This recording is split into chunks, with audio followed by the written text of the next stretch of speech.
ಗೋಷ್ಠಿಯ ಉದ್ದೇಶ ಏನಂದರೆ, ನಮ್ಮ ರಾಜ್ಯದ ಸಾರಿಗೆ ಇಲಾಖೆ ಇದು ಒಂದು ದೊಡ್ಡ ಮಟ್ಟದ ಭ್ರಷ್ಟಾಚಾರ, ಹೈ ಲೆವೆಲ್ ಸ್ಕ್ಯಾಮ್, ವೆರಿನ್ ಭಾಳ ಹೈ ಲೆವೆಲ್ ಅಧಿಕಾರಿಗಳು ಇನ್ವಾಲ್ವ್ ಆಗಿ ಕೋಟಿಗಟ್ಟಲೆ ಸರ್ಕಾರಕ್ಕೆ ನಷ್ಟ ಮಾಡಿ, ಇದು ವಿಶೇಷವಾಗಿ ಹೇಳಬೇಕಂದ್ರೆ ಲೋಕಲ್ ಲ್ಯಾಂಗ್ವೇಜಲ್ಲಿ 2 ವೀಲರ್ನ ಲಾರಿ, 3 ವೀಲರ್ನ ಬಸ್ಸು ಮಾಡೋ ಒಂದು ವಿಶೇಷ ಸ್ಕ್ಯಾಮ್ ಮಾಡಿರೋ ಅಧಿಕಾರಿಗಳು. ನಾನಿವತ್ತು ಏನೇ ಮಾತಾಡಬೇಕಾದ್ರೂ ಪತ್ರಕರ್ತರ ಮುಂದೆ with evidence, with certified, with valid evidence ಇಟ್ಕೊಂಡು ನಾನು ಮಾತಾಡ್ತೀನಿ. ನಮ್ಮ ಈ ಹಗರಣ ವಿಶೇಷವಾಗಿ ಈಗ ಬಂದಿರೋ ಹೊಸ ಸಾರಿಗೆ ಮಿನಿಸ್ಟ್ರಿಗೆ ತಲುಪಬೇಕು. ಯಾವ ಮಟ್ಟದಲ್ಲಿ ಈ ಅಧಿಕಾರಿಗಳು ಭ್ರಷ್ಟಾಚಾರ ಮಾಡ್ತಾರೆ, ಈ ಮಟ್ಟಕ್ಕೆ ಹಿಂಗೂ ಆಗುತ್ತಾ ಅನ್ನೋ ಒಂದು ವ್ಯವಸ್ಥೆಯಲ್ಲಿ ನಾವಿದ್ದೀವಿ. ಈ ಮಾತು ಮಿನಿಸ್ಟ್ರಿಗೆ ಹೋದರೆ ಅವರು ಶಾಕ್ ಆಗಬೇಕು, ವಾಟ್ ಈಸ್ ದಿಸ್ ಅಂತ. ನೋಡಿ, ಸುಮಾರು 48 ವೆಹಿಕಲ್ಸ್ ನೂರಾಗಿದೆ. It is estimated 700 to 800 vehicles Bangalore central RTO KA01 ಅಲ್ಲಿ ಒಂದೇ ಕಚೇರಿಯಲ್ಲಿ 700 to 800 ವೆಹಿಕಲ್ಸ್, ನನಗೆ ಮಾಹಿತಿ ಇರೋ ಪ್ರಕಾರ. ನನ್ನ ಹತ್ರ ಇರೋದು 48 ವೆಹಿಕಲ್ಸ್ ಡಾಕ್ಯುಮೆಂಟ್ಸ್. ಅನ್ನ ಏನು ಮಾಡ್ತಾರೆ, ಮೈಗ್ರೇಷನ್ ಮಾಡ್ತಾರೆ. ನಾವು ಆಂಧ್ರ ಅಲ್ಲಿ ಒಂದು ಟೂ ವೀಲರ್ ತೊಗೊತೀವಿ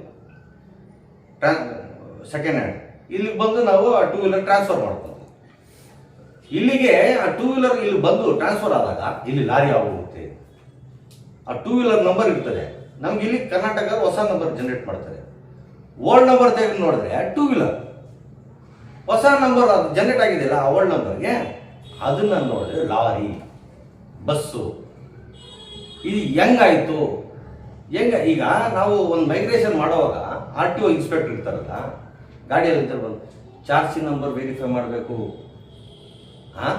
ಒಂದು ಇನ್ಸ್ಪೆಕ್ಟ್ರು ಇನ್ಸ್ಪೆಕ್ಷನ್ ಮಾಡಿ ಗಾಡಿ ಆನ್ ಸ್ಪಾಟು RTO ಆಫೀಸ್ ಹತ್ರ ತಗೊಂಬಂದು ಚಾರ್ಜಿ ನಂಬರ್ ವೆರಿಫೈ ಮಾಡಬೇಕು. ಇದೆಲ್ಲ ಹೆಂಗ್ ಗೊತ್ತು? ಅವ್ರ ಗಮನಕ್ಕೆ ಇಲ್ದಿರ ಆಗೋಗಿದೆಯಾ? ಫಾರ್ ಎಕ್ಸಾಂಪಲ್ ನೋಡಿ, ವಿಜಯವಾಡ ಹೋಗಿ ತಂದಿರೋ ಫೋಟೋ ಇದೆ. ಈ ನಂಬರ್ ಇದೆ AP16EH 8955. ಈ ನಂಬರ್ಗೂ ಮೈಗ್ರೇಷನ್ಗೆ ಆಗ್ತದೆ. ನಂಬರು ಲಾರಿ ಆಗೋಗುತ್ತೆ, ಹೊಸ ನಂಬರ್ ಬರುತ್ತಲ್ಲ, ಆವಾಗ ಇದು 3 ಅಂತ ಲಾರಿ ಆಗೋದು. ಹೆಂಗಾಯ್ತು ಇದು? ಅವನು ಯಾರೋ ಇನ್ಸ್ಪೆಕ್ಟರ್ ಮಾಡ್ದ, ಮಿಸ್ಟರ್ ರಂಜಾನ್, ಆತನ ಹೆಸರೇನು ರಂಜಾನ್. ಇಲ್ಲಿ ವಿಜಯವಾಡ ಗಾಡಿ ಇಲ್ಲಿಗೆ ಬಂದು ಯಾವ ರೀತಿ ಇದು ನೋಡಿ ಸರ್, ಇದು ಇದರಲ್ಲಿ ಓಲ್ಡ್ ನಂಬರ್ ಇದೆ, 27 ಫಾರ್ಮ್. ಇದು 27, 28 ಫಾರ್ಮ್ ಕೊಡಬೇಕು ಮೈಗ್ರೇಷನ್ ಅಲ್ಲಿಂದ ಗಾಡಿ ಬಂದಾಗ. 27 ಫಾರ್ಮಲ್ಲಿ ಇದೇ ನಂಬರ್ ಇದೆ ನೋಡಿ, AP16EH 8955. ಇದು ನಾನು ವಿಶೇಷವಾಗಿ ವಿಜಯವಾಡ ಕಮಿಷನರ್ ಆಫೀಸ್ಗೆ ಹೋಗಿದ್ದೆ.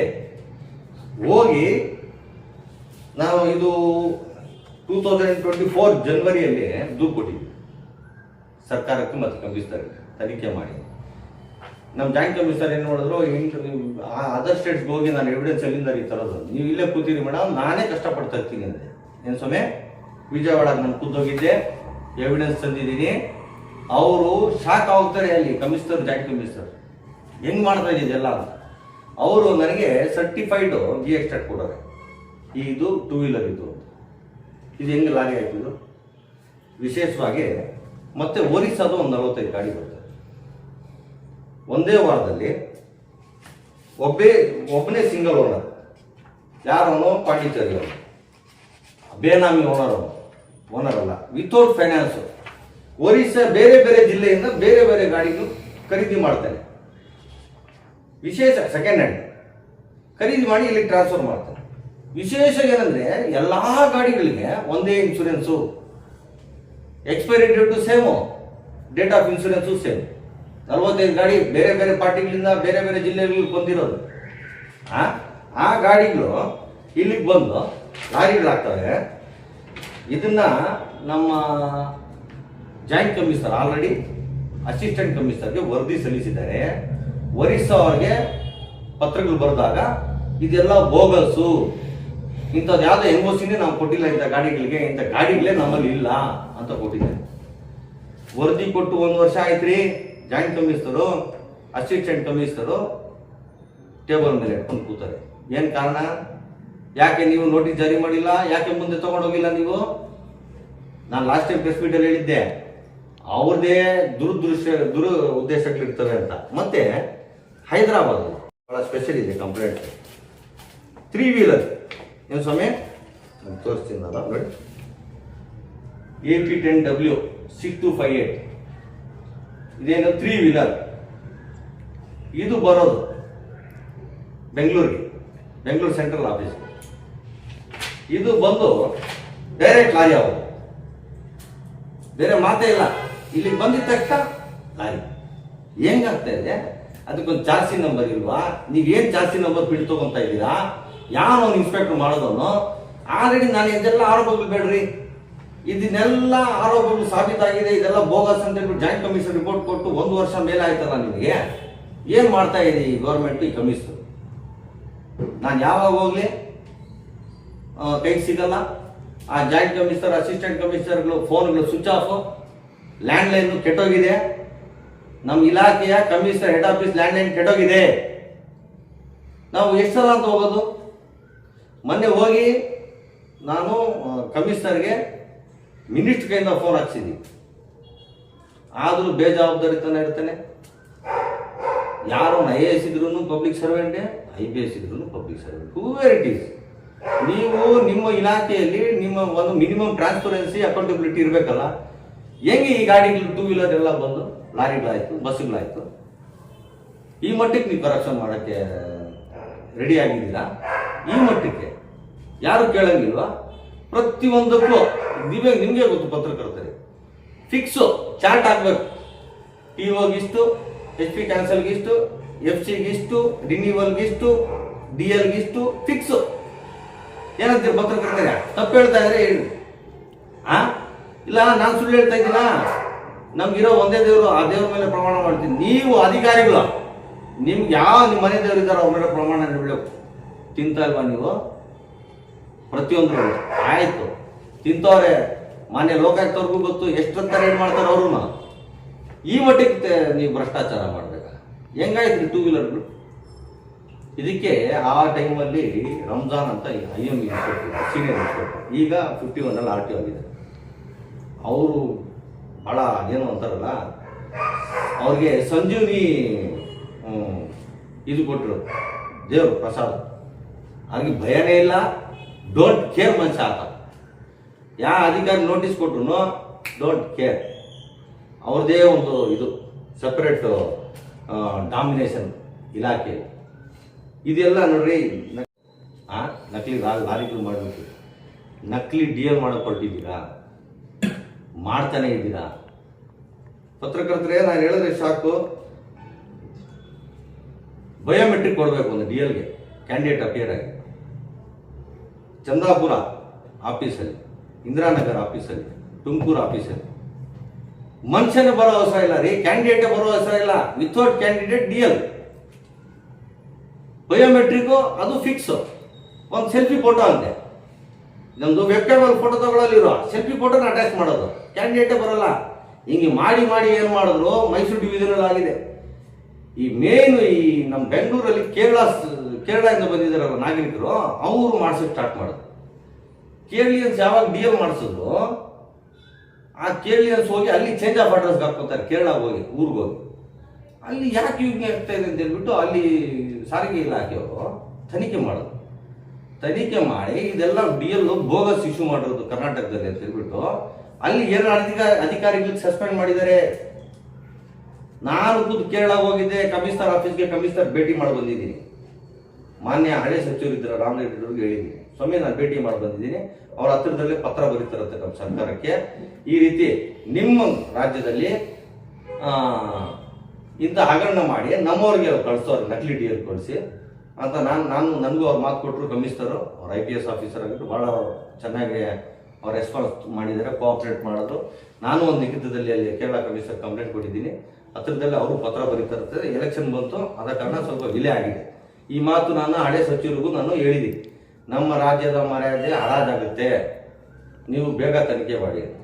ನಾನು ಈ ಡಿ ಎಲ್ ಕಂಪ್ಲೇಂಟು ಕೊಟ್ಟು ಈಗ 4 ದಿನ ಆದರೆ 1 ವರ್ಷ ಎನ್ಕ್ವೈರಿ ಮಾಡಿ ಅಂತ.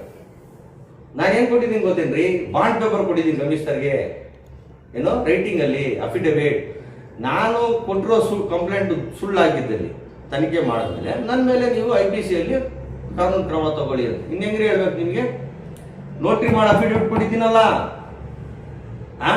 ನಾಚಿಕೆ ಆಗಲ್ವಾ ಅಧಿಕಾರಿಗಳಿಗೆ? ಇವತ್ತು ಕೇಳ್ತೀನಿ ನಾನು, ಹೋಗ್ಬಿಟ್ಟು ಫೈಲು ಅದೆಲ್ಲಿ ಇದೆಯೋ ಗೊತ್ತಿಲ್ಲ, ಹುಡುಕ್ಬೇಕು, ನೋಡಬೇಕು ಅಂತ ನಾಟಕಗಳಾಡ್ತೀರ ನೀವು.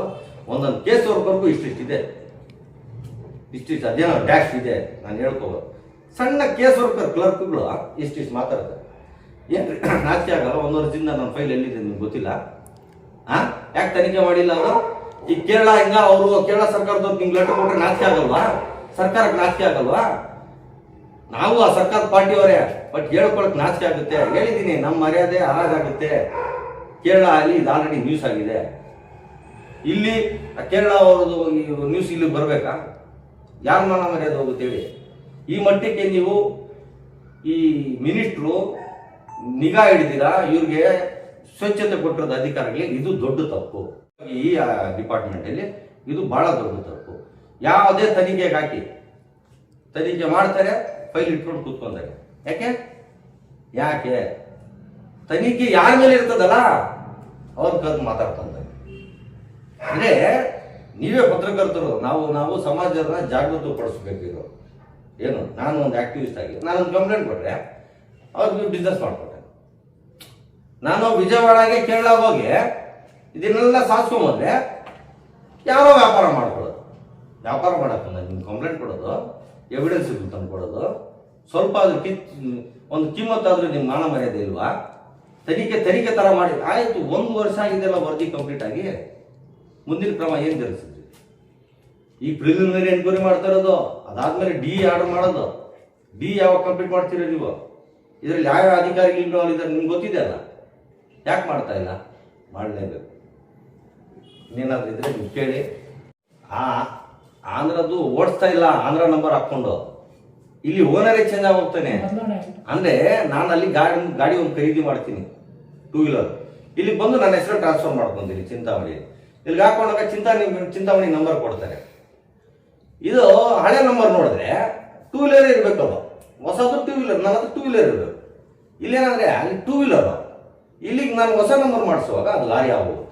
ಹೆಂಗ್ ಸಾಧ್ಯ? ಅದು ಲಾರಿ ಕಾಣಿಸುತ್ತಾ? ಇದೆ, ರನ್ನಿಂಗ್ ಇದೆ, ಸ್ಟೇಟಲ್ಲಿ ರನ್ನಿಂಗ್ ಇದೆ, ನಡೀತಾ ಇದೆ. ಆ ಗಾಡಿಗಳು ಯಾವುವು, ಅದು ಎಂಥ ಬೋಗಸು, ಅದೆಲ್ಲ ನನಗೆ ಗೊತ್ತು. ಯಾಕೆ ಈ ಸ್ಕ್ಯಾಂಡಲ್ ಮಾಡ್ತಾರೆ ಅದು ನನಗೆ ಗೊತ್ತು. ನೋಡ್ರಿ, ಈಗ ಹಾಸ್ಪಿಟಲ್ಲೇ ಒಂದು 18-20 FIR ಆಗಿದೆ ಈ ರೀಸೆಂಟ್ ಟೈಮ್ಸಲ್ಲಿ. ಏನು ಗೊತ್ತಾ ಸ್ವಾಮಿ, ನಮ್ಮ ಲಾರಿಗೆ ತೆಫ್ಟ್ ಆಗೋಗಿದೆ, ಕಳ್ತನ ಆಗೋಗಿದೆ. ಈ ಫೈನಾನ್ಸ್ಗೆ ಒಂದು ಇನ್ಶೂರೆನ್ಸ್ ಮಾಡ್ಕೊಂಡಿರ್ತಾರೆ. ಏನೋ ಫೈನಾನ್ಸ್ ಏನಾದರೂ ಡ್ಯಾಮೇಜ್ ಆಗಿದ್ರೆ ಅದು ಇಲ್ಲ ಸತ್ತೋದೆ ಅವನು ಲಾರಿ ಓನರು, ಆ ಇನ್ಶೂರೆನ್ಸ್ ಅವರು ಇಂದ ಕ್ಲೇಮ್ ಮಾಡ್ಕೊತಾರೆ. ಫೈನಾನ್ಸ್ ಅವರು ಕಳೆದೋಗಿದೆ ಅಂದ್ರೂ ಇನ್ಶೂರೆನ್ಸ್ ಅವ್ರು ಕಟ್ಕೊಡ್ತಾರೆ. ಫೈನಾನ್ಸ್ ಅವರು ಕಳೆದೋಗಿದೆ, ಶಾಮಿಲಾಗಿ ಮಾಡೋದಿದೆಲ್ಲ. ಪೊಲೀಸವರು ಅಯ್ಯೋ ಸಿಗಲಿಲ್ಲ, ಕೊನೆಗೆ ಬಿ ರಿಪೋರ್ಟ ಸಿ ರಿಪೋರ್ಟ ಹಾಕ್ತಾರೆ, ಇನ್ಶೂರೆನ್ಸ್ ಕ್ಲೇಮ್ ಆಗೋದು. ಲಾರಿ ಅಲ್ಲ, ಅಲ್ಲಿ ಪೇಪರ್ ಅಲ್ಲ, ಲಾರಿನೇ ಇಲ್ಲ ಅಲ್ಲ. ಅರ್ಥ ಆಗ್ತಿದೆ? ಇದು ಎಲ್ಲ ಯಾವಾಗ ನಡೀತು? Manual NOC ತಗೋಬೇಕಿತ್ತು. ಅರ್ಥ ಆಗ್ತಿದೆಯಾ? ಆವಾಗ ನೋಡ್ರಿ, ಪೋಸ್ಟಲ್ ರಿಸಿಪ್ಟ್ಸ್ ಇದೆ ಇದ್ದು ನಮ್ಮ RTO ಸೇಮ್ 45 ಗಾಡಿಗೂ ಇನ್ಶೂರೆನ್ಸು ಒಂದೇ ಡೇಟ್. ಸಾಧ್ಯನಾ? 45 ಗಾಡಿ ಬೇರೆ ಬೇರೆ ಪಾರ್ಟಿಗಳ ಹತ್ರ. ಇವನು ಯಾರೋ ಪಾಂಡಿಚೇರಿ ಅಂತೆ, ಇವನು ಆಧಾರ್ ಕಾರ್ಡ್ ಕೊಟ್ಟರು, ಇವನು ಅಸಲ್ಗೆ ಎಕ್ಸಿಸ್ಟೇ ಆಗಲ್ಲ. ಇದ್ಯಾರು ಬೇನಾಮಿಗಳು ನಡೆಸೋದಂದೇ. ಬಟ್ RTO ಅಧಿಕಾರಿಗಳಿಗೆ ಎಲ್ಲ ಗೊತ್ತು. ಈಗ ನೀವು ತಗೋಬೇಕಾದ್ರೆ ಪೆನ್ಸಿಲ್ ಚಾರ್ಜ್ ಶೀಟ್ ಪ್ರಿಂಟ್ ಅದು 2 ವೀಲರ್ ಲಾರಿ ಅಂತ ನಿಮ್ಗೆ ಗೊತ್ತಾಗಲ್ಲ ಇನ್ಸ್ಪೆಕ್ಟರ್ಗೆ. ಗೊತ್ತಿದ್ದ ತಾನೇ ಮಾಡ್ತಾ ಇದ್ದೀನಿ ನಾನು.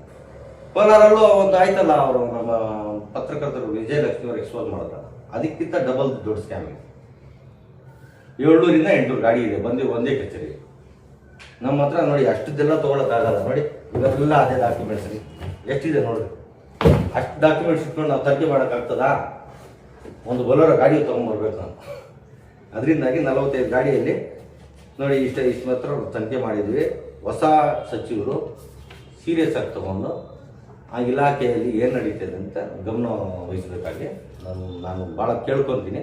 ಮುಂದಿನ ದಿನಗಳಲ್ಲಿ DL ಸ್ಕ್ಯಾಮ್ ಬಗ್ಗೆ ನಾವು ಎಕ್ಸ್ಪೋಸ್ ಮಾಡ್ತೀವಿ.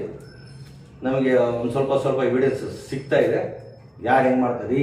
ನನಗೆ ಇನ್ನೂ ಕೇಳ್ಕೊಟ್ಟೆ, ಫಿಸಿಕಲಿ ಅನ್ಫಿಟ್ ಹೌದು DL ಮಾಡ್ಬಿಡ್ತಾರೆ. ಕ್ಯಾಂಡಿಡೇಟ್ ಹೋಗಿಲ್ಲ ಅಂದ್ರೆ ಏನು ಯಾರು ಬೇಕಾದ್ರೂ ಮಾಡ್ಕೋಬೋದ್ರಿ, ಕೋಮಾ ಇಲ್ಲಿರೋ ಪೇಷಂಟು ಮಾಡ್ಕೋಬೋದ್ರಿ.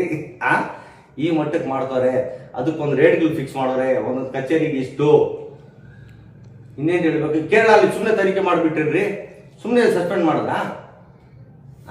ನಾವು ಕೇರಳದಿಂದ ನಾವು ಮಾತುಕತೆಯಲ್ಲಿ ಇದ್ದೀವಿ ಕಮಿಷನರ್ ಜೊತೆ, ಮುಂದೆ ಅದೇನು ತಗೊಂಡ್ಬರ್ತೀವಿ.